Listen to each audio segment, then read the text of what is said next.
fo ka waleɲuman dɔn radio ɲɛlini bɛ segu n'a lamini fana bɛ an sɔrɔ yen nɔ nka dɔw fana bɛ an sɔrɔ bɔlɔlɔ kan diɲɛ fan 14 bɛɛ lajɛlen na an b'aw fo ka waleɲuman dɔn ni ye aw ka ladala jamukan ye min bɛ sigi sibiri o sibiri yaasa aw ka bɔ jamana kunkankobaw kalama kunkankobaw ye jumɛn ye nin dɔgɔkun in kɔnɔ an y'a ye k'a fɔ bɔlɔlɔ sanfɛ min ye mankan dɔ bɔra mankan min ni a bɛ fɔ a ma ko enregistrement audio a bɔlen bɛ premier ministre kunkan fɛ a kuma cayara kosɛbɛ an bɛ n'a nɛn don ni ɲɔgɔn cɛ ka jateminɛw kɛ a ko kan n'an bɔra yen nɔ an bɛ an da don fɛnɛ ni min ye kiriba fila minnu n'olu kuncɛla nin dɔgɔkun in kɔnɔ a fɔlɔfɔlɔ o ye Bakari Togola n'a nɔkamaw olu ka kiri min ni a tun bɛ taa kalo 19 ɲɔgɔn na a tun bɛ min kan o bɛ taa miliyari 9 ɲɔgɔn la o kiri fana kuncɛra Isa Kawujim fana ka kiri kuncɛra kunu an bɛ an da don la dɔɔni Imam Mamou Dicko bibi na a kunkan kuma seginna ka na kɛnɛbaw kan tuguni Imam Mamou Dicko kunkan kuma an b'a dɔn k'a fɔ wagati dɔ la a yɛrɛ tun y'a jira k'a fɔ ko a seginna misiri kɔnɔ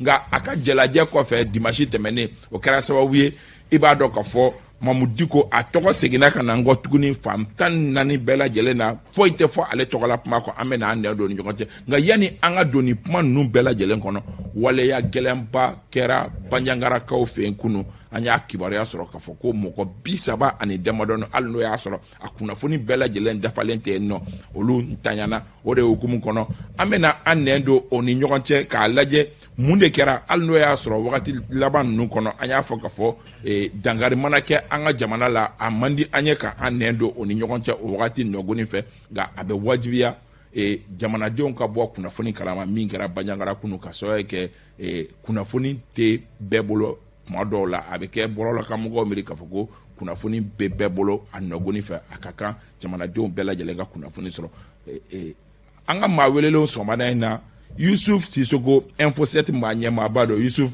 i ni ɲankuma Isa k'i fo a diyara n ye k'an barokɛmɔgɔw fo a diyar'u ye ka renouveau lajɛ jɛkulu fɛn fɛn sɔgɔlen b'u ka jabaranin na k'u fo a diyar'u ye i ye kibaruya min fɔ an bɛɛ kɛnɛ bɛ tasi bila kɛ ka ɲɛsin minnu banna sabula an y'a mɛn sɔrɔdasiw tɛ car dɔ de tagatɔ la dɔ foire la n'olu de attaquera mɔgɔ caman bɛ k'a fɔ ko mɔgɔ 30 ni dɔ sara donc vraiment nin kɔni tiɲɛniba de jamana kɔnɔ nin ye fɛn mun ye fɛn min a kan ka dabila sera ninnu ka dabila pour que jamana ka se ka basigi surtout cɛmancɛ jamana n'o ye centre ye o ka se ka sumaya cogo min donc an kɔni bɛ an ta kɛ duwawu ye halisa amina yarabi Ala k'u dayɔrɔ sumaya Maliki Konate ka bɔ Hɔrɔn TV la Maliki ni ɲankuma kaba an bɛ lamɛnnikɛla ni lajɛlikɛla bɛɛ lajɛlen fo ka renouveau baarakɛla cakɛla bɛɛ lajɛlen fo an ka maa minnu bɛ kɛlɛda la Ala ka seba ka d'u ma hali bi ye Banjagara ta min fɔ an bɛ tasi bila kɛ ka ɲɛsin u bɛɛ lajɛlen ma minnu fana bɛ k'a fɔ ko jokinɛ an bɛ dugawu don kɛ Ala ka lafiya bɔ da d'u ma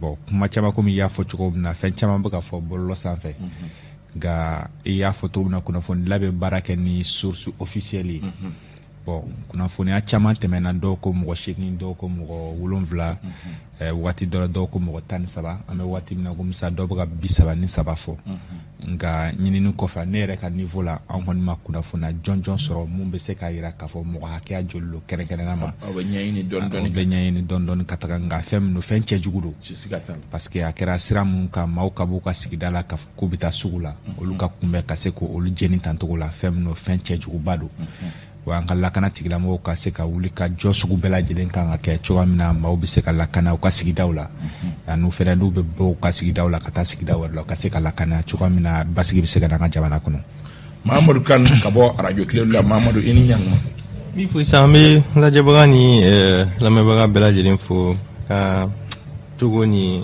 Bintu Nafo fo ka dɔw kɛ Ala ka hinɛ banbagatɔw la minnu tanyana kunu ka segin k'a fɔ jamana in gɛlɛya ye fɛn kelen ni sigikafɔ baliya moi je crois que minnu sara kunu Mali k'a fɔ an tɛna nombre di mais ce que sur an yɛrɛ nɔba b'a la an tɛna mɔgɔ si accuser mais an yɛrɛ nɔba b'a la moi je crois que n'an ko ko mɔgɔ ye guerre imposer an kan an yɛrɛ kan an jija an ka dialogue imposer mɔgɔw kan je crois que mɔgɔ si ma ka Mali ka agenda dicta ye est-ce que ani Maliens kan ka sigi ka kuma ou bien ani yadi kufa man ka sigi ka kuma les autochtones notabilité man ka du kɔnɔna na je crois que bɛ wo caman dɔn k'u impliquer an ka sigi ka kuma nin ko in ka ban parce qu'il y a des enjeux économiques c'est la géopolitique géostratégie an ye minɛn de ye mɔgɔw bolo mɔgɔw bɛ k'u intérêt de viser an kan donc en balmant les innocentes âmes, Moussoni, Demsonou, ça c'est pitoyable.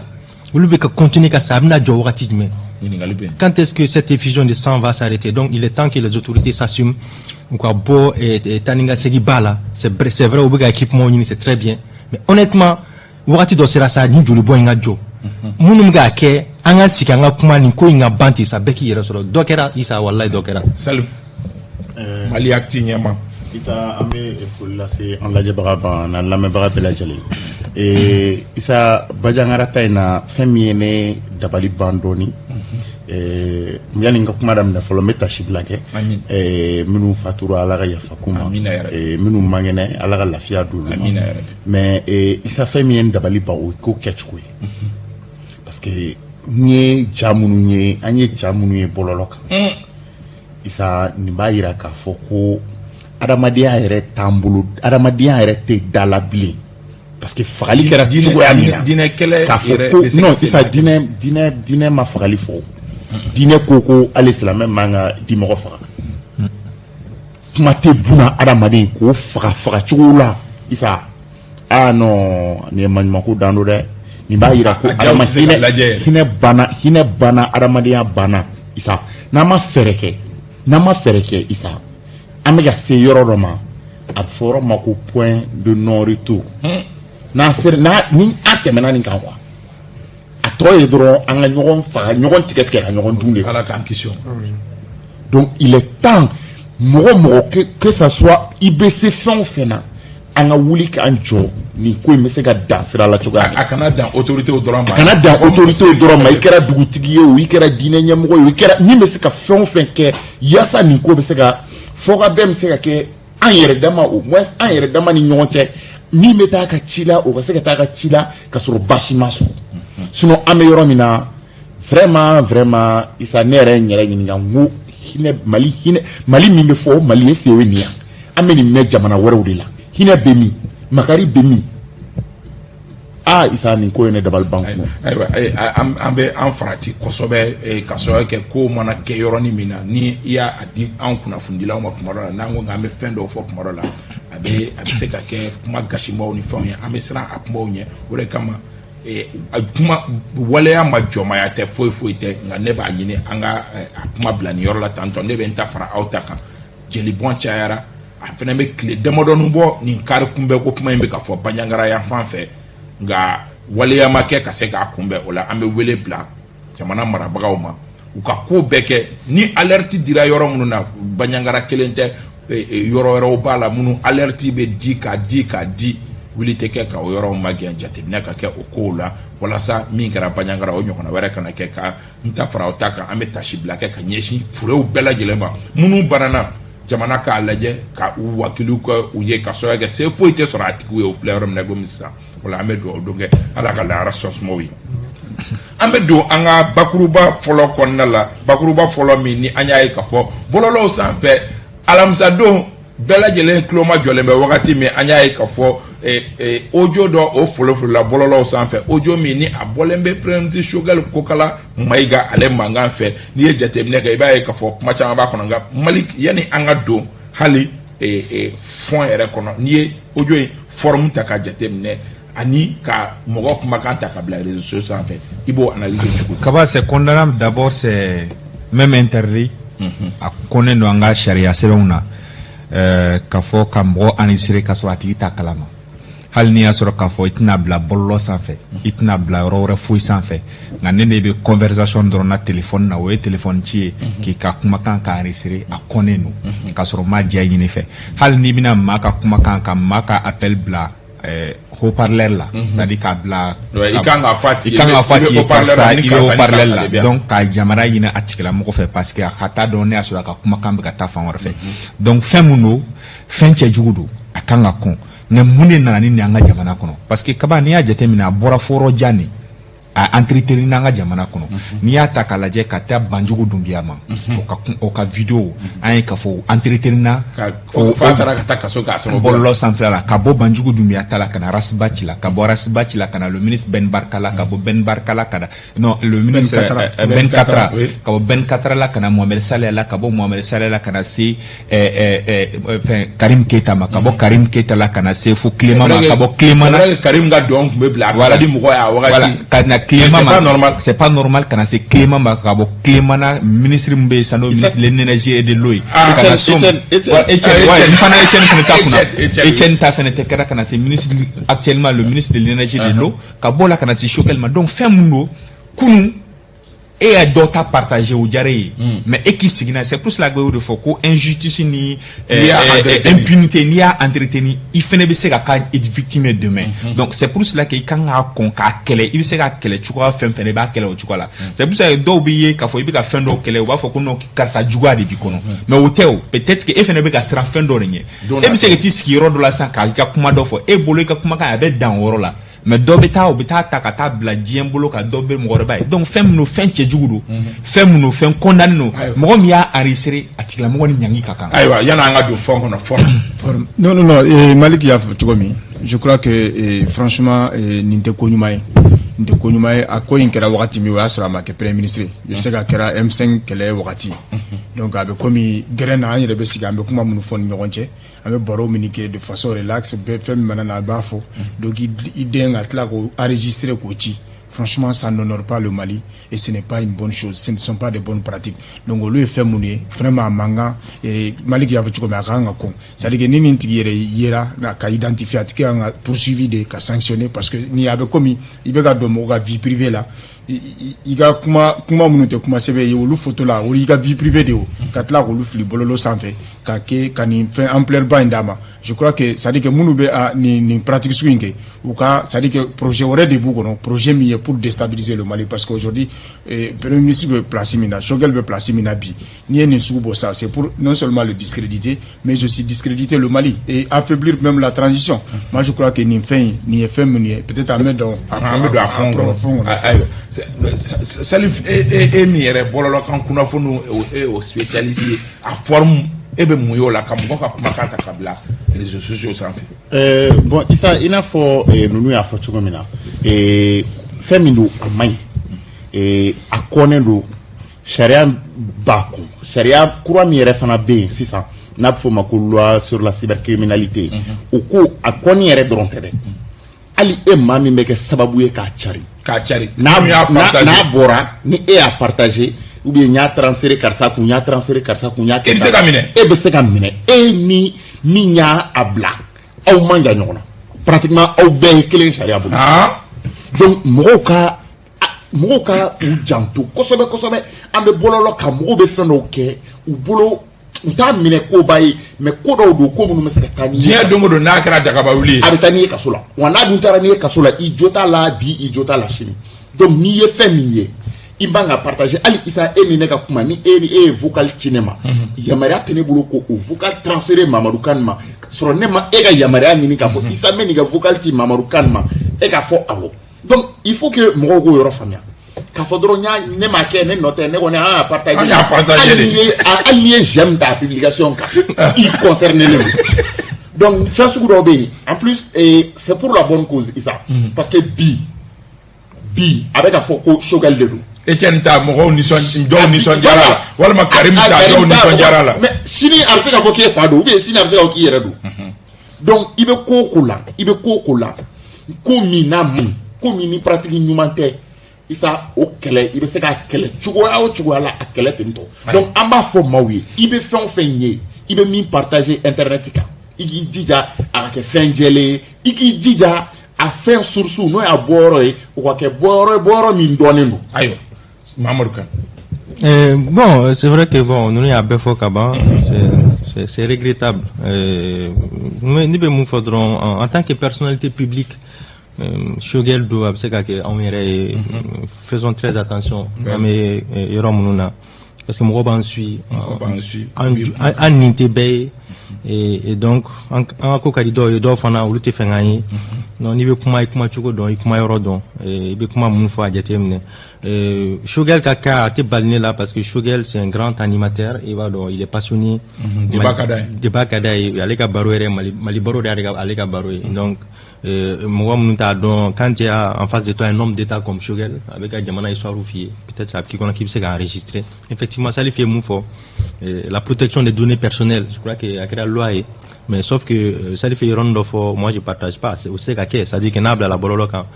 On peut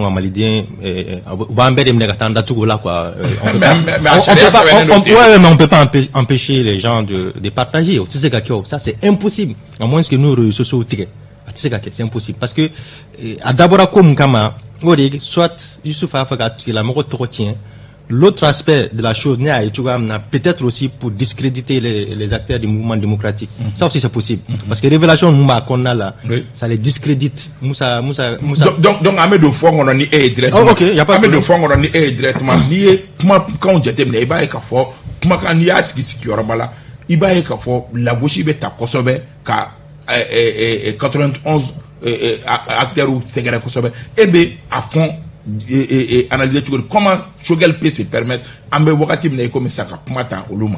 Non, Shogel en fait ni moroba don tu amna Shogel c'est le fils spirituel de Moussa Traoré, général Moussa Traoré la Hinala. Oui. Donc IDPM je crois que Bibi na rakele famba djubia mbako ni au bois la tobi den quoi, le fait que aller ni acteur de mais afin mais acteur que mimbo au finani 70 ans. Ouais bon il ne s'en cache pas depuis tout jeune d'ailleurs aller revendiquer. Moi je crois que depuis Moussa Mnani il a été l'un des premiers jeunes qui a comment devant l'assemblée pour assumer l'héritage de Moussa Traoré. Donc moi je crois que Shogel ti de goko na maintenant il go fond coup d'état kera Shogel be fanga ira de fin fait kera depuis le 26 mars 91 on est dans les mensonges d'état. Je crois que c'est ça le but du jeu, pour montrer aux gens que comment Moufora Moussa Traoré ka fanga bina condition muna contexte mukonna là aira bela ko galone. Mais là à dire que ko école de Massa. Moi je ne partage pas cet avis en même temps en tant que journaliste. Je crois que Aïchata Sissé Bebadon, c'est ancienne de l'URTM, voilà, je crois, Aramatoulaye, c'était sa fille. Je crois que, on a sur Moussa qui est là, mais cette assertion, je crois qu'il y avait son agent contre la donne. Il est allé un peu loin, je crois, à ce niveau, mais c'est vrai que, Kafoko, Grébou Dron Fagala, ça c'est autre chose. Mais, Nebemou, retenu Dron, comment fait fort, je crois que Malé Mba Kalama. Les acteurs du mouvement démocratique en général, la démocratie en général, depuis l'avènement de la démocratie, ils s'en Mbeba Dokame Galoneka. En Bebo Kalama. Ça, c'est un secret de polichinelle. Beba Don, c'est des milliards détournés. Du jamais vu dans l'histoire du pays. Avènement de la démocratie, des milliardaires au Tchad, qu'on a vu aussi de tout le monde. Bebo Kalama. On sait que notre système démocratique est tronqué depuis plusieurs années. Le système démocratique. Après maintenant, au fond qu'on a là, histoire forte. Ça c'est très dur à entendre. Révélation moko kono. Moi je crois que le procureur doit surtout, enfin, en tout cas. Dossier do kanga fin tuga là quoi. Malik était à Sikasso, on était à Sikasso. Pour le procès. Pour le procès. Moi, l'image qui m'a marqué c'est Sanogo. Ni Sanogo nana procès là, Issa a dit que 4-4 bitunga digini. En confiance, et il disait qu'il est impatient que le procès débute. Donc, quelque part, quand Shogel dit que il a des vidéos, il a des séquences, moi, je peux croire à cette allégation. Maintenant, pour dire que, toujours dans le fond, même par rapport au M5, etc., et Bandaoka gestion, fond de dos, mais c'est regrettable qu'on se retrouve là. Mais je crois que Shogel m'a fou, il faut. Mais il beaucoup kalama. Kafoko c'est un homme d'état qui le dit aussi. Mbali qui révélation du coup mais il a attention à tirer. Bon, moi il n'est qu'attention à tirer, c'est le propos de Sanogo ka iron niveau là.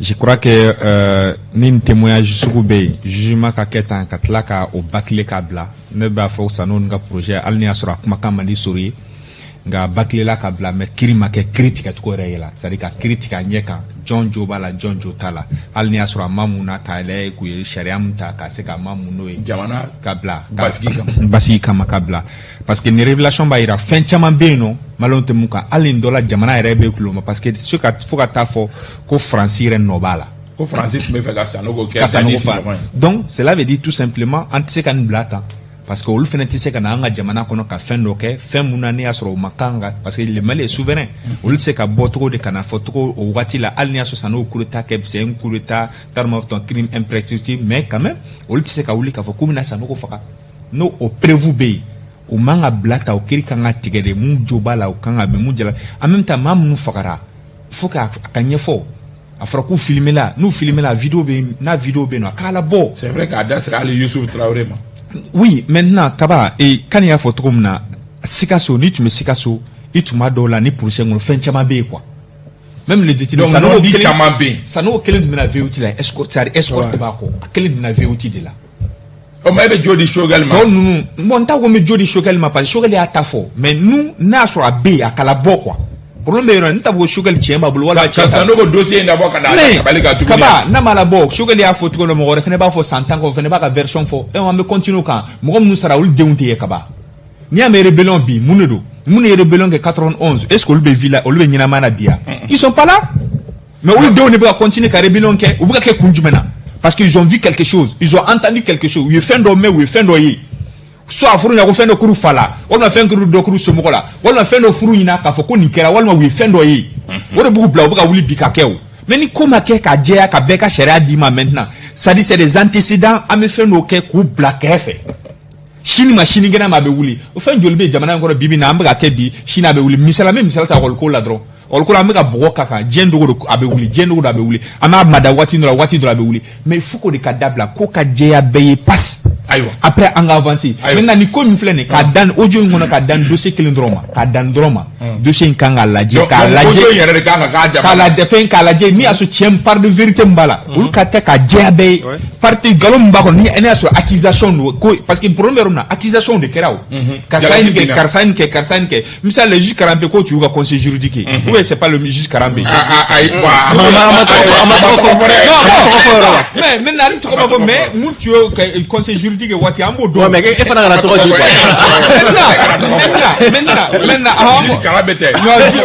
maintenant juge Karambe mu tu ga conseil juridique wati o accusera fait muna ani accusation dara sa no go feneka o feneka kula donc il faut que fait muna ka nyenyi ka donka fait mu ba kono o ka se ka nyefo mawe bi se ka famia chenga bange parce que nan tora tantugo la shinima kaba ngala yini tere shinima shinikerema akobina ngondo parce que somo go fene de sigilembe dimi be dalo ka donc faut que chenga fu ina o ka se ka famia like Salif isa vocal ko ina ameka do fond no mais il faut que yoro do be angana nyino ko o ye déjà vocalin yera cogodi vocalin nana mɔgɔ dɔ de do enregistrer ka sɔrɔ a tigi ka consentement tɛ a sigilen baro kɛ yɔrɔ la ko o vocal publié donc valeur juridique foyi tɛ vocalin na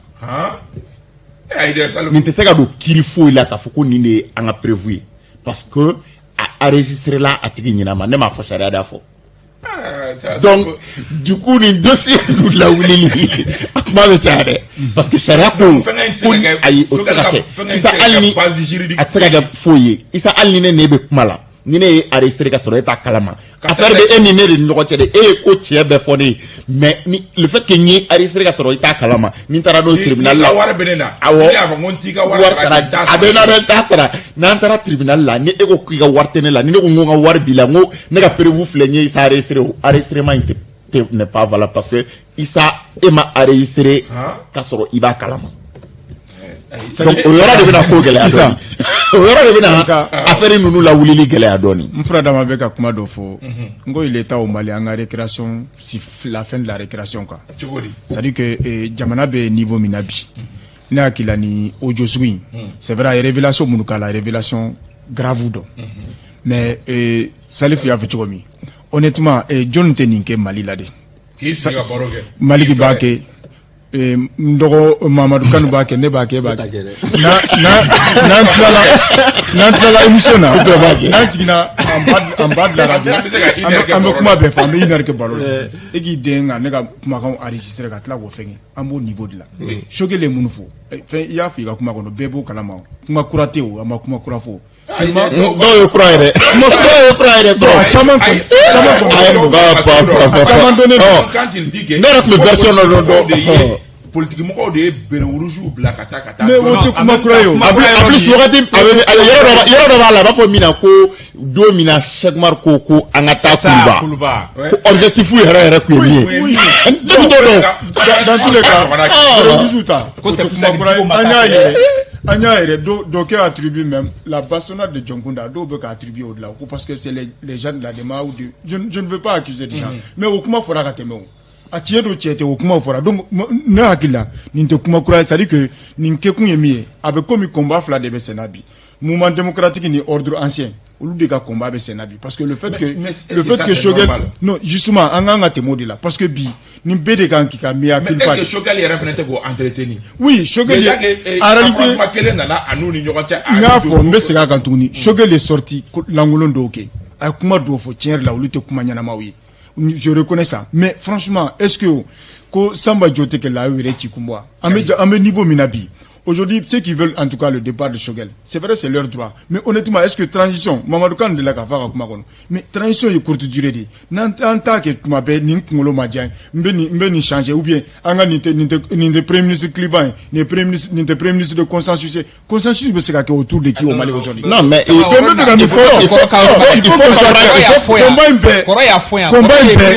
premier do ko parce que premier ministre descendre ka mo franyonga combat ka fo bi aujourd'hui parce que ko ni be ka fo descendre ka Malik en réalité rassemblement bi si ni fena tika ska mo franyonga malheureusement le constat est clair Assimi a tenté ça n'a pas marché parce que Aforaka est cadre de parti politique pour la réussite de la transition a eu reçoit mais bi on m'a fait écouter dans assise nationale donc bi consensus c'est que rassemblement c'est que ça regarde jamana mingono ni munu be fait ka transition ko ka ko munu te fait ka ko den krefe anga jamana ambe niveau mina anga se ka non ambe réforme no fait a se que ni do ma ke do ka nyumuka munu te fait au réforme nunu ka ke olu de be ki agiter sinon ni malien famba ngi ngabi u ka so emi bi jamana be kololo sans Mamadou Kane ava ko ma ka tani sans bisa bay ambe ka galondo entretenir lettre sabati mokama qui be fait inaka nyokonye no tiki mi jabi be oui mais non wo ko no erreur ça je tout le temps dit que hali Assimi minke moi je condamne ça parce que ni mokobeli kuma dama mimba fait gafo mais ça dit qu'il n'y a pas plus sourd que celui qui ne veut rien entendre il n'y a pas plus aveugle que celui qui ne veut rien voir donc en ce jamana ça va continuer au niveau là il faut qu'on avance à un moment donné ni munu be fait avancer ou be do bato kono nous te fait avancer ou black refe Salif diversion de c'est de la diversion il faut que anga bo ni ko nunu de kono anga na malien do ke na fo ulu ye faso une jugudi isa mogo ini mogo ka hakilina te kelen ini mogo ka vision te kelen mais ota ira ka fana ta nyalen fe do bolo abe nyani chogola do wore bolo abe nyani chogo de la o de anga liberté ye o de anga hakili nafa yere mogo ka mini chogo ka kelen mais ni inena mais ebe ka pom foni sakro ni alina era don tetaw minu mba fa ga nya oluga na minu ta fa ga nya ngol denkere fe ni era o fone ma déjà o koro donc Ebeka mini ka yena te keleye e bolo uta nyale fait alors que c'est pas forcément uta nyale fait par exemple be bolo at nyalite asisi Israël on bolo mo tamambe minum bolo par exemple ça yana ngata asisi la ko chronogramme clair dans ma élection me wakati mina ameta asisi la amsoro ka fembe décider ni o mani asisi ko si ça ko élection me ke dati min fora ko ni jama beno de ga asisi la ko be gati ko di oludu ya foka ba ko atese ka ke o dati la ni asisi la nanyo refo na beno ka be mumeke kan garaba ka keke donc il faut pas ganga do to ko ambe mina ambe wakati mina ambe transition ne kono faso mogobe faso dem bela jelena ini minumbe kola bi inu kunklena ekeleon inu kunklena tekeleon faso mogobe bela jelena wa bela jelenga ngi sego ke yasa ambe boni ko kono anga faso akana binchugo yamina ayo me fait ka don fon ni ron da don sadi enregistrement ko in kanga faut que mo ko famia enregistrement ina kuma dula al ni aso atigi be yamara di kika sadi ka lame parce que what la kuma dula en journaliste avec ta foko sadi off micro do ko hors micro sadi révélation beke mais awa la meka familiali sura la révélation beke mais cela ne veut pas dire que aka diffuser wal makani sere kabo o chama beke o c'est-à-dire faut que moko ko famia ibise ka tayoro dola moko bise ka kuma ka fin do ke c'est-à-dire il te permet ta so abaka la maka obuga la me mais aya fo ina te anisiri akuma kan manga ba donc mo kan obla mais en même temps ka yoro fidin do frère ka frasal butaka ça le c'est tout à fait normal ni ya jamana be ame kofe ni yoro la bibina c'est-à-dire idée mbe a numble no numbala kuti asila no le jam faso denjugo wo des problèmes yo croya ya fo ya wakati do kondana ya ka foko jamana kan tese ka ta togoshila ko mukta wan be ka jamana maracho na katse ka togoshila na ma parti politique impliqué là mais aujourd'hui non le parti politique yo ka fen ka foko asi ko ina ku nyanta la unyamba la to ma kuti ta asila re ou quoi ka keto go fo ka wanyama en même temps ko ka chronogramme clair douma c'est ce qu'ils ont demandé ou ma doit demander au kofeu mais non fora ne fora ko ay ko gol bola ko jete façon dugué alors que anu ya foya al Cheikh Moro Djara Kawati on a vu ici tout le monde a dit à Cheikh Moro Djara tu ne peux pas avancer sans les partis politiques à la fin on a vu quoi. On a vu la même chose. Ça a été dit à quel fera Mouktarwani. La fin, ça a été quoi? Non, quel fera Chogele. Donc, on doit, angana, mokode, iteri, ibe tienne foina, yana ka bi red kono. Ori kanga foina, maintenant, eiro fusa, klivan, discours mbada kono. Pourquoi il a changé maintenant? Korolon côté, parce que lui-même, il a vu. Maintenant, naga conseil ou ba fait depuis le départ. A karsa ibi kumaka nfoni, ni boyka langaji la, ni beke sobe, ni te moko franyonga. Donc, là, tu as la langaji corrigé depuis le départ. En tout ce niveau-là. Bon. Mais ni e commencer à casser ko ke toujours a nous beta e be nous gauche e be nous keta moko tsika fara nyonga e be do foni manet tsika fara maintenant aujourd'hui là afra ko assisi be gake assi kono kuma recommandation be fora kabaka bampeu o djumay afra fora djumay o te prolongation ma ko transition tsika ga assi na fa djumay blé assi si bare tu djumay ka transition ka wanya laje na be prolonger wal ma te prolonger assi ni fina assisi résumé ya résumé mais assi ba même ça kaba ni ame réforme politique et institutionnelle sécurité ni beke ni accident kaba menale ça ni beke a bébé djumay bulu délai ya tout ça là c'est le délai. Non, la communication, assisi ta, kaba ça, ni assisi ta les 60%, c'est la prolongation de la transition. Non, au manque que les restes là, mais ni ton ta délai de dos, ni délai de ni chronogramme te ka fo a me réforme ken wati amen ken wati avec du mabul délai te wa. C'est pas la prolongation, c'est quoi? Non, ça dit que nous faisons un mouvement, il est temps qu'on avance, me fait un mouvement là. Depuis plusieurs mois, on sait que transition est prolongée. Bebo Kalama, Malien Beba Kalama. La communauté internationale qui fait la sourde oreille, Kafoko, ou le chronogramme dit avant le 12, ils savent concrètement à février 2022. Moi, j'accuse les autorités. 27 février 2022, voilà, 2022. J'accuse les autorités, mais c'est quand on plateau Kelinga. Ou les 12 à couper 18 mois, qu'on a au dessera. Moi, je crois qu'il y a une réforme, ou dessera, mais je crois qu'il faut qu'on avance. On a prolongé. Ou quoi avec assises d'économie. Mais on les laisse aller aux assises nationales. Ils ont déjà annoncé les dates, c'était hier. Et au niveau national, c'est du 27 au 30. Attendons ce moment décisif. Nous, et Datim là. Après, si les hommes politiques ne sont pas d'accord, il n'y a aucun problème. Mais moi, je crois que, ni Jamana, n'avait fait un glas, moi, je crois que, ni ta kono. Ça dit que décision munata, mununte no. Au tout bon malidien là, hein. Oui. Est-ce qu'on est d'accord? Ouais, non, là, il faut qu'on soit clair. Au tout bon malidien là. Ibeka a dénigré non. Même moi, déni organisation tout, en tant que Malien, pas en tant que, mais en tant que Malien, nous voulons faire nos voilà. Mais recommandation qu'on ait une euro chamana. C'est ça, en fait. Donc, moi, je crois qu'il faudrait pas que le pays s'arrête aussi, parce que, il y a un groupe où, il y a des gens qui veulent pas aller aux assises. Non, je suis pas d'accord. Mon il y a aucun problème. Mais là, on nous doit tout Malien, là. Assises, recommandation méta. Ni barab, c'est laquelle mouille, barab, qu'on c'est aussi simple que cela. C'est que Tony, l'état on a taninga, Malien, Chamambé, non. Terme de référence ou rédama. Oui, problème. Au mot femme. Terme de référence, il va assise terme de référence ou pas. Il va y avoir un yoro de balafo, ko amas qui a fait qu'à la accord bena, c'est la wale ya tugami. Kasoro Malien de oui non, nous bien non le boulot accord kanga yelama ou le tamu maka à la wale ya mais non isa ni ego ni ne wele ngo isa na amba la je ni ko mi se ka wale ya tugami na et droite bolo bile kana fone ko non ni ko yara de mayo Il est kuma waleyali kuma de kan. Fitini min far'o kan. Ne m'a fɔ n ka kuma kɔnɔ ko minnu tɛ fɛ ka taa assise la ko maliyɛnw tɛ. Maliyɛnw don. Et d'ailleurs, j'ai même dit que large rassemblement de kan consensus pas de kan pour que la légitimité des réformes minnu bɛ taa. N fura dama y'o fɔ. Mais ne ko de nul n'est indispensable. Il faudrait qu'on comprenne ça aussi. Et puis l'État doit continuer quoi. L'État doit continuer à fonctionner. Maintenant, cadre de parti politique, je crois que fɛn bɛɛ y'o de kan. Olu ka kuma ni u ka communiquer fɔlɔ nu jatemina ou ko ils sont fermes là-dessus sur le maintien en tout cas de la date de la tenue des élections au mois de février. Mais honnêtement, est-ce que au candidat nous honnêtement est-ce que vous savez ta bannière ta campagne? Non, soyons un peu raisonnables. Donc moi je dis donc assiste ke badangara. Non, assise be kenka, mais assise ni campagne de télé. Non, assise be koromi, on Europe c'est à sécuriser. Les gens peuvent venir, on peut sécuriser l'endroit. Mais campagne be koromi, il faut aller dans les villages, dans les communes partout. Donc assise là, on va pas aller dans les villages, dans les communes. Non, village mo be sekana, l'endroit de sécuriser bébé ni ka kuma kan fo. Il a pas campagne là. Donc me fait gamin faudron. Honnêtement, me fait gamin faudron.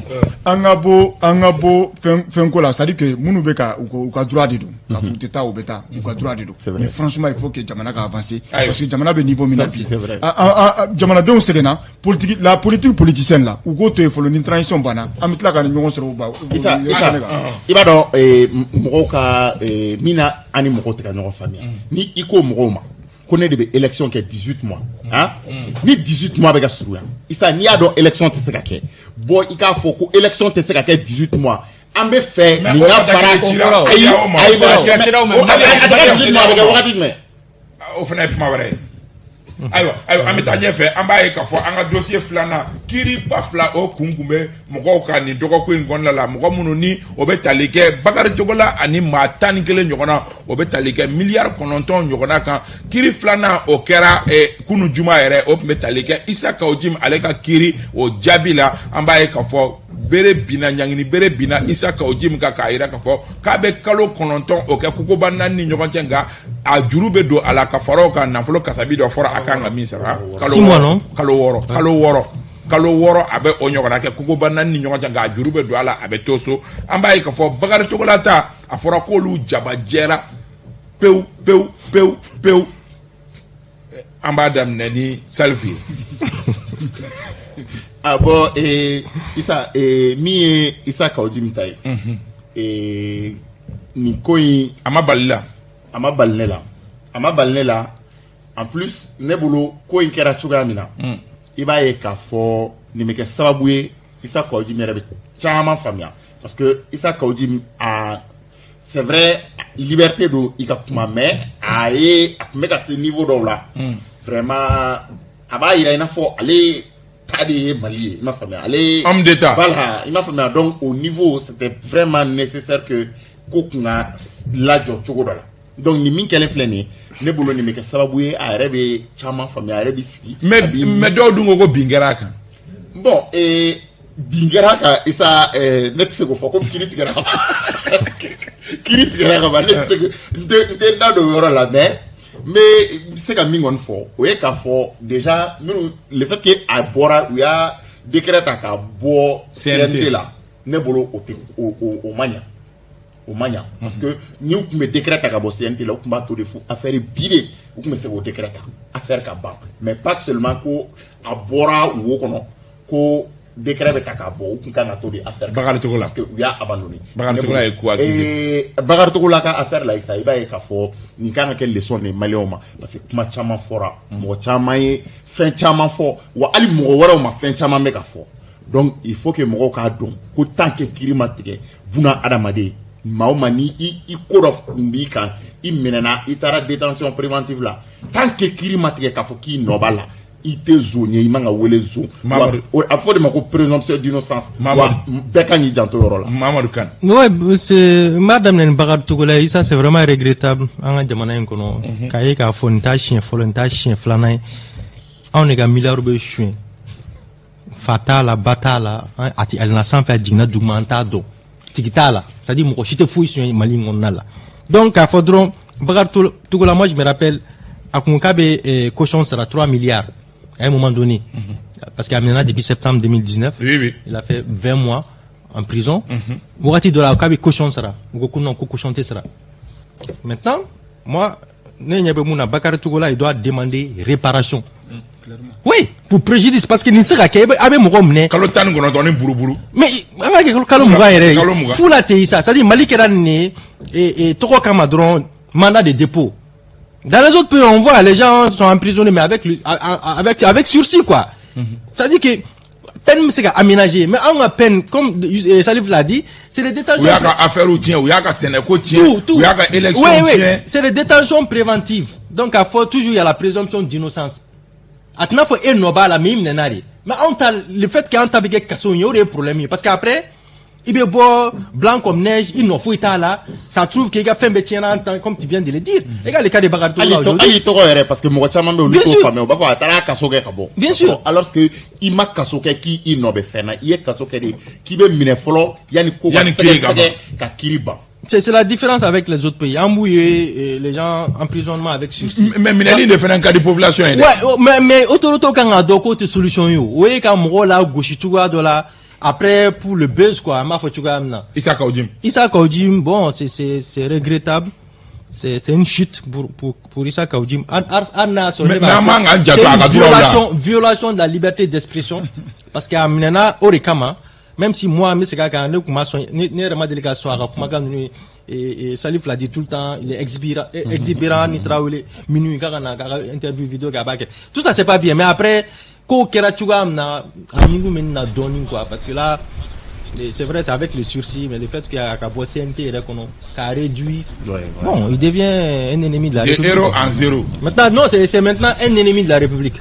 Non, en fait, Issa Kaoudjimta, le juge Touré, ne vous féliciter vraiment parce que, au moins, il a mis un peu d'ordre dans le pays. Et Vidéomanou ni des réseaux sociaux pourris. Mais attention à ne pas violer les droits quand même. D'accord, non. Là où je ne suis pas d'accord avec mon jeune frère Khan, à la violation de la liberté d'expression, je ne crois pas que ça soit ça. Ah, mais amenez-nous de comment? Oui, il y a mis pour atteindre au crédit de l'État. À propos injuriés. Donc, me fait gagner faudra. Me fait gagner faudra. Mais il souffre de comment dire la propos injurié à quel niveau? Est-ce que la vidéo qu'on a regardée, à quel moment il insulte? Bon, c'est-à-dire que les propos peuvent se qualifier de propos injurieux. Ça dépend du contexte, du lieu où on est. Donc, on est dans une émission sérieuse. Honnêtement, moi, j'ai tout le temps dit aux gens, et Kaoudjim Yeminke, Malien Kadoromin, Timinenta, surtout qu'elle est me place maintenant. Membre du CNT, 90 présidents du CNT. Cadre Woreba les boulot où il pouvait interpeller le Premier ministre, le ministre. Mais Aïdjala Kikewa. Amara Gate comme Amandi Mogoye. Mais Aïdjala Kikewa. A tout le monde a transition la gauche. A tout le monde a transition. Mais a défendre Mamindou. Oui, au Kélé, au Kofé. A tout le monde a tout opposé. A tout le monde a oublié que Javana a fait. En réalité, Issa. Mais Dieu m'a fait ta fait. A Boran Ba fait niveau la Canada fait niveau. Il faut avoir exemple d'Odi. Et Omar Marconi, Aminata Draman Traoré, France critique Wakatimi. France mi banga visa Douma. Koute Dougarou parce que critiquer seulement. Donc, Issa Kaoudjim, Mali, autorité la gauche, on trouve que c'est une violation de la liberté d'expression. Alors qu'Abou Minke, il était en train d'affaiblir les autorités de la transition. Parce que, en réalité, Mogo est mis fanafo, ni Mogo te fait gaffe. En Frako Issa Kaoudjim, ni Mogo, son projet c'était de déstabiliser le pays à quelle sorte? Ça c'est officieux. Donc, ça c'est officieux quand même. On le faut que, parce que ni Mogo Ita, liberté d'expression violée là. Mais en réalité, en dessous de ça. Donc, il fait avoir du Issa Kaoudjim. Et de plus en plus, il était en train de monter en camp. Donc, à tout le monde a fini à Touromina. Donc, il était franchement, on dirait qu'il était en mission pour stabiliser le pays. Je suis d'accord avec Mamadou Khan. Franchement, quand en tout cas un fonctionnaire va jusqu'à numéro Mintara qui veut 3 millions proposés, 3 milliards proposés, qui a caution. Au cours, à quel salaire de francs, on gagne 3 milliards. Sénégalais de Flana. Oui, au cas où tu peux vérifier. Parce que Sénégalais, mais c'est quoi ce regard. Maintenant, Flana, Cameroun mine, je crois qu'il y a des gars mine follow. Enquête d'eau de Beke, Mimba Irakafo, ni Madje, au coffre de Bémine. Maintenant, l'eau be coffre, il est là la blague, au fait, et ni Indien, au Tani, que le coup be la, au fait, Maïounola. Franchement, je me pose la question. Milliard Kononto finalement de Djamana Wakande. Je me pose aujourd'hui la question. Est-ce que justice a la révolution, mais faut justice là, est-ce que au fanatique a relatif parce qu'il y a déjà terminé. Halsa, Zomba, Koulé, Dobeka, Yala, olu tɛ ka inquiété foyi Ouais. k'a sɔrɔ a wagati dɔ la u nana u ye minɛli daminɛ bɛɛ tout le monde avait commencé à les applaudir donc vraiment an mago bɛ justice ka o clarification d'a ma mun de la o minɛli ninnu dabila la alors que an bɛɛ y'a jateminɛ k'a fɔ miliyari caman de détourné la Mali la donc o tɛ se ka kɛ cogo si la nin san 8 kɔnɔ miliyari min détourné c'est trop jamana bɛ dingɛ min kɔnɔ o bɛɛ de bɛ dumuni juguya bɛɛ de b'a la donc vraiment justice la ka nin comportement kɔni vraiment il faut que clarification ka d'a ma. fitini dɔrɔn b'a di Mali ma. fitini dɔrɔn ne bɛ fɛ ka fɛn kelen fɔ o ye mun ye o ye ka foli di an ka sariya tigilamɔgɔw ma parce que déjà Isa an y'a ye mɔgɔ caman bɛ minɛ mais a laban a la kow laban bɛ bisi basa mais k'a ye kiiri ka tigɛ wariko kiiri ka tigɛ k'a fɔ ko kiiri tigɛra a kiiri banna Isa o ye ko ɲumanba ye. mais nin ma ban dɛ Salifu parce que miliyari 9 kibaruya ma dɔn hali sa o. Isa ni Bakari Togola ta kɔni banna. Affaire Bakari Togola banna. Affaire de ristourne bɛ se k'o ɲini cogoya wɛrɛ la. Mais déjà ka taa kiiri la ka kiiri tigɛ o ye fɛn belebeleba ye parce que mɔgɔ caman fana bɛ yen Isa olu bɛ yɔrɔ in na bi olu fana tɛ ka foyi ɲini u ka kiiri ka tigɛ. ayiwa Malik affaire fila in. Kaba d'abord n bɛ hakili to ɲini kɛ kɔrɔ fɛ. Je crois que juge tribunal là. An mɛna jigin bɛ woro sara o. Maintenant les tribunaux là ils sont très clairs. Ka uji minɛna comme injure crédit atteinte au crédit de l'État. Maintenant a tun bɛ fɛn wɛrɛ la duguma o preuve matériel t'an bolo wa o kuma kan ma fɔ ten o procès kɔnɔna na. Filanan fɛnɛ ye jumɛn ye atteinte au crédit de l'État. Moi je ne suis pas juriste. N tɛ droit mɔgɔ ye n ma droit kalan. Mais droit mɔgɔw ye mun fɔ n'i y'a ta k'a lajɛ u ka sariya kɔnɔ. K'o bɛ nafolo ko sɛbɛn fura kɔnɔ n'i y'a ta k'a lajɛ a jɛlen don passe. I tɛ droit kalan dɔn mais a sɛbɛnnen bɛ français la cogo min na a jɛlen don o la ten. Crédit de l'État atteinte au crédit de l'État a bɛ na wagati jumɛn e ye politicien ye walima e ye journaliste ye walima e ka fɔ jamana kɔnɔ aw kana impôt sara. C'est atteinte au crédit de l'État. C'est en ce moment le ministère de la Finance peut porter plainte ou bien le département concerné ou bien c'est-à-dire à yɔrɔ n'a sɔrɔ impôt dɔ o bɛ se ka plainte déposer. Nka ka wuli ka critiquer atteinte au crédit de l'État sariya tigilamɔgɔw fɛ n bɛ dan o yɔrɔ la. Filanan ye jumɛn ye les propos injurieux n'u fɔra k'a ye nin ni fɛn kɛ walima a ye dɔgɔ fɛn min kɛ k'aw ji ka propos ta i k'a lajɛ réseaux sociaux kan déjà o kiiri tigɛra Salifu sera o kiiri tigɛra kaban ko a tɛ a fɔra ni kiiri bɛ senna i tɛ da don la mais a kiiri tigɛra kaban donc an m'an da don a la sisan u yɛrɛ dɔw fɔ ka conférence de presse la on peut bien dire mais la personne du procureur ou la personne du juge tu ne touches pas à ça. Donc on ne va pas toucher à la personne de Touré ni à la personne du juge de la présidente du tribunal. Mais quand même le fond a dossier est moins injurieux qui a proposé ça. Qu'est-ce que Kaoudjima a dit dans ses vidéos qui n'a pas été dit dans ce pays? Plus grave que ça. À ma foi en wa. Mais Nyangini be damne yoro la de. Nyangini be damne yoro la. Ni Nyangini be damne yoro la be damne tout récemment Kaoudjima vidéo ko fait mo joli fin joli. Même ceux qui ont dit mo mieux fait o mereka do kuma do foya. On a traité un ministre de la rue, un ministre de la République quand on ramasse des gens de la rue. À ma foi en wa. On a dit ça ici. C'est un ministre de la République à ma foi moi. Donc fin du mai bay ko Kaoudjima a fo qu'on peut dire tout simplement donc e bolo bingara ka ne bolo bingara Kaoudjima ko ne bolo tay aywa an ta Bakari Togola la bingara ka romna o Kaoudjima o Bakari Togola moi j'ai été tout le temps nya foyan ka dogora foyan o jumɛn an ka jamana in kɔnɔ fɛn kelen dɔ de di la waati min na n'a y'a dɔn Salifu de kunkolo man di jamana kɔnɔdenw ye pour que jamana kɔnɔdenw ka sɔn ne mais Salifu minɛ k'o datugu ka mandat dépôt ta kan point e kunkolo man di jamana kɔnɔdenw ye pour que n ka manja sɔrɔ n bɛ minɛ kɛ mandat dépôt la ne kunkolo man di jamana kɔnɔdenw ye n bɛ minɛ o bɛ ne minɛ ka ne don fɛn na ka mandat pour que n ka mais parce que e minɛli bɛ diya mɔgɔw ye voilà a bɛ diya mɔgɔw ye mɔgɔw ka content dɔrɔn mais l'État gagne quoi? Kaba, je crois que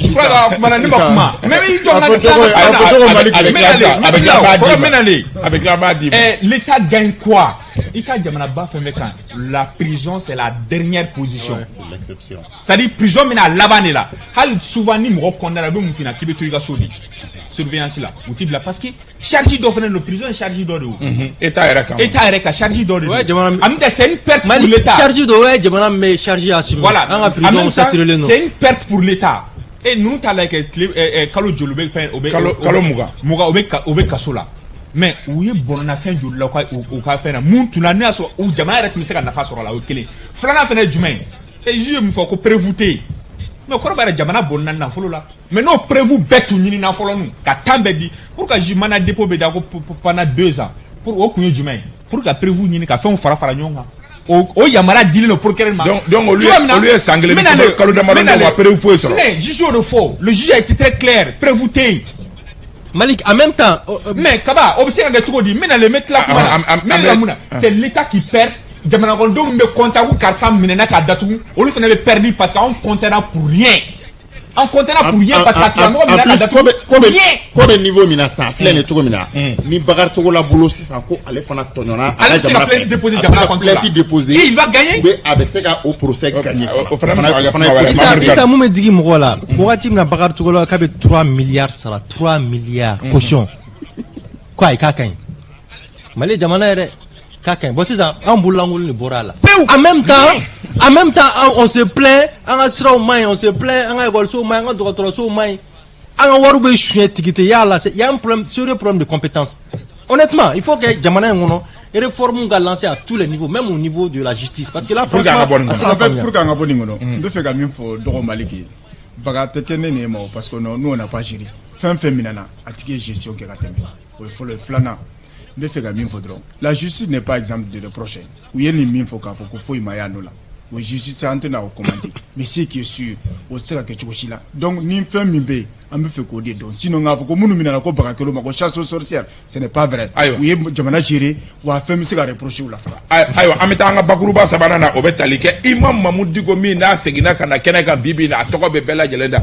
Isu, ebe Imam Mahmoud Diko kanin segini. Sen kan ebe a analyser cogo di ka so ke o dongo boli o kofe refereni a commentaire halu maître Muntaka Tall fena e jabi dawdi dogokun ingono c'est vrai que événement karama mais l'imam Mahmoud Diko reste à la une des journaux.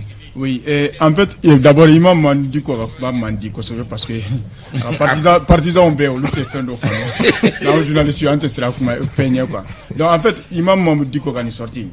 En réalité, ne pas que drone, ne que n'y a pas plateau donc c'est le nouveau réveil. Réveil courage donc parce que en fait ni wakati ni Mahmoud Diko bina ni na bina kundro abise ka fin de keta acte d'opposé pour que ça qu'il revienne encore sur la scène politique quoi.